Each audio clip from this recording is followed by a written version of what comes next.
Hello and welcome everyone to another StarCraft 2 England cast. Today I've got a game that was actually sent in by one of the lovely viewers. It was sent a couple of weeks ago. I've been just so busy with tournaments and other things like that I haven't had a chance to get it up and cast it. But I've got a free moment, so I will definitely put this up because I've been told this is a good game.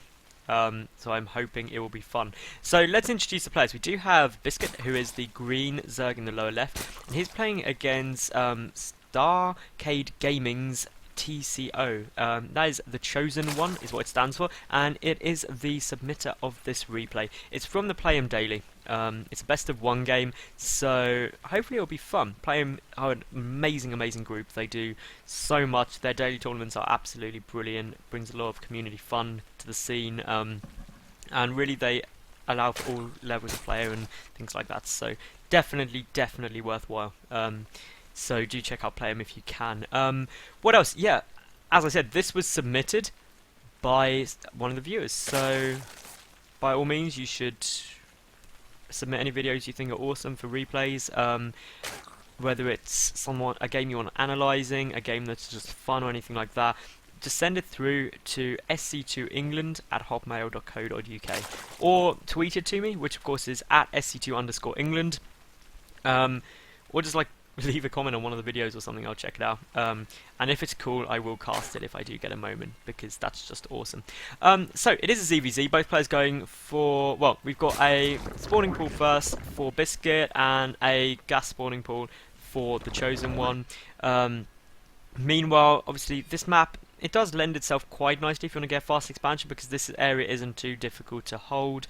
The third base, a bit more awkward, but to be honest, third bases in ZvZs aren't too common. The games tend not to go that far.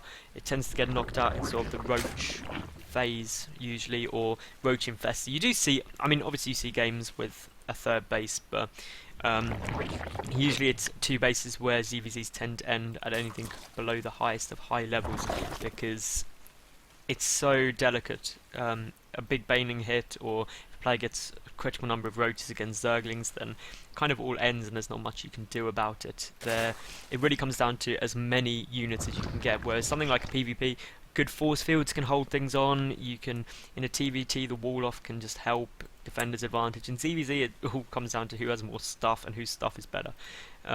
So we will see 4 Zerglings come out relatively early here. Both players have chosen to go a pretty similar timed hatchery at their natural. Gas, all drones have been pulled out of the gas for the chosen one, and also for Biscuits, both players getting speed out. Now we will see TCO getting 6 Zerglings of his own, so that will obviously take this down. May get a drone kill or 2 though, doing a nice little bit of mineral walking, and out come the Queen and all of the Zerglings as well. But there was some lost mining time there from those 4 Zerglings, so that's not too bad. The one thing Biscuit wants to do is avoid losing too many of these though, otherwise it won't become cost effective. The natural base just finishing up now for the chosen one, and Biscuits is about 3/4 done. So currently we've got the second Queen on its way out, the Queen from the main moving down. Everything pretty standard, and we will see the chosen one actually massing up Zerglings. Now, no drones coming out at all. That's going to be a big tell.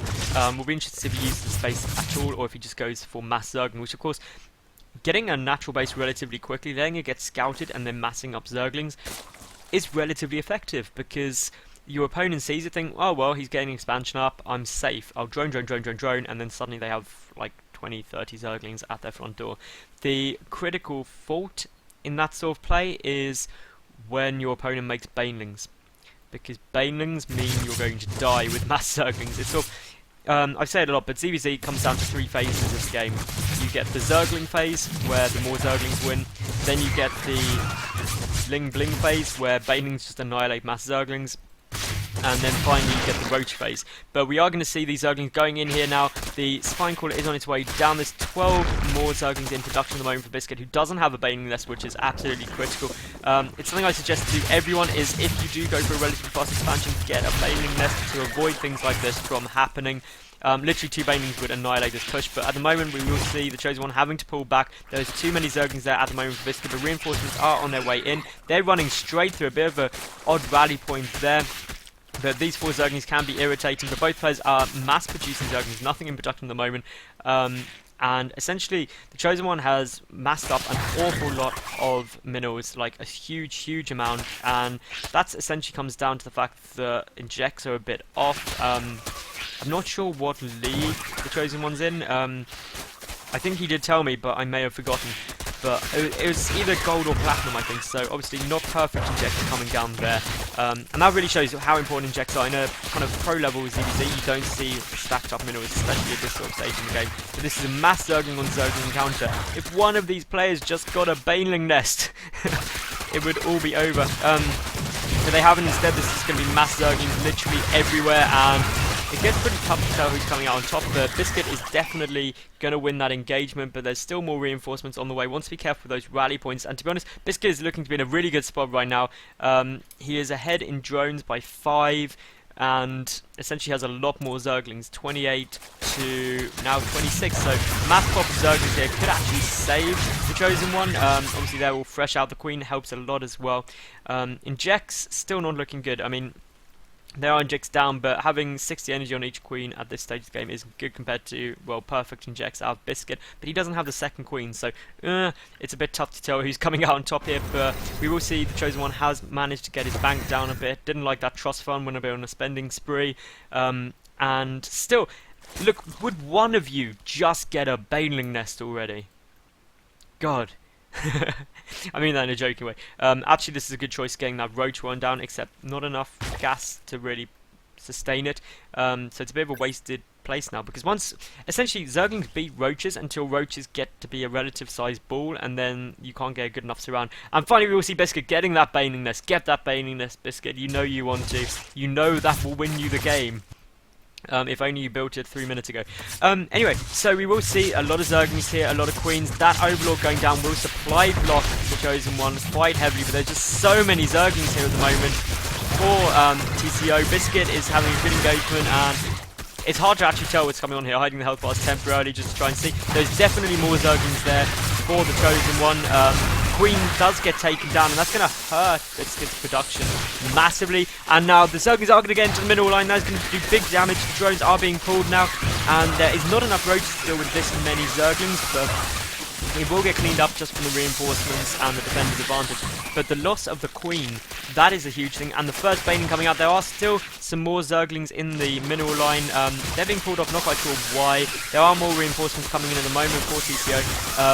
But it would have been good just to pick off all of those drones. The drone numbers are still pretty high. The roach is in a great spot. Baneling is out now, and that Baneling shouldn't be wasted. If he does keep that Baneling, don't detonate the Baneling on just a couple of Zerglings. Whew, that was nearly very stressful for me. It would just been one of those moments where you just sad face and it's like, it was going so well.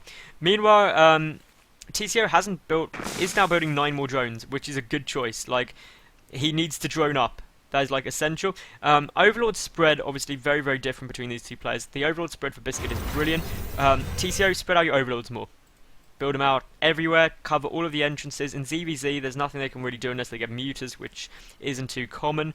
But yes, spread out your Overlords, then you know exactly what's coming. There's double Queen wall off though, that's a good choice. Build more Queens though, get your creep spread going, connect up your bases. And now this push actually isn't too scary if that spine is down.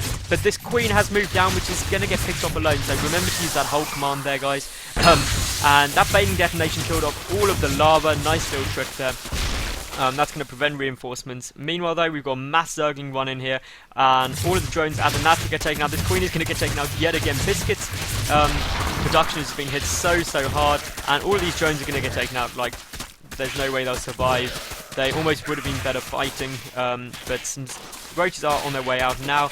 Having said that, though, all the drones have been pulled at the moment for the Chosen One, but there's only a handful of roaches, and with reinforcements, TCO should be able to hold this, but actually choosing to reinforce down to his main army, these 2 roaches will get taken out by drones and Zerglings. Meanwhile, you've got to look at the money. TCO still has a lot of money left. He's still got those 2 hatcheries, so he can just flood Zerglings. He has killed all of the drones now. So, if you're in this sort of situation, don't worry about picking this off. You know your opponent has no drones, like, at all. It is 0 to 17. Go and mine. Don't worry about this. If you've scouted to see your opponent has, like, no or hardly any drones, pull back. mine and just build loads of units, because they cannot outproduce you. It's impossible.